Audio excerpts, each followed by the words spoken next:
How to remove debit or credit card on Temu. Hello everyone, I am Vishakha and welcome to our channel Create, Login and Delete. I will take you through the step-by-step process on how to remove debit or credit card on Temu. Now let's get started.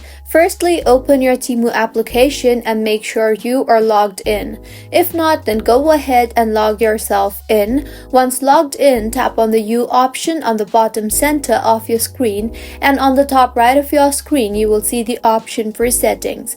Tap on that and then go ahead and tap on the Your Payment Methods option. Here you will be able to see the cards you have added in Temu.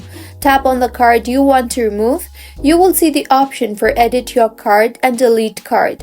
Tap on the Delete Card option. You will receive a pop-up asking if you are sure you want to remove your card. So go ahead and tap on the Yes, Remove This Card option, and with this your card will be removed successfully. And this is how you can remove card on Temu. If you find this tutorial helpful, do subscribe to our channel. Thank you for staying with us until the end.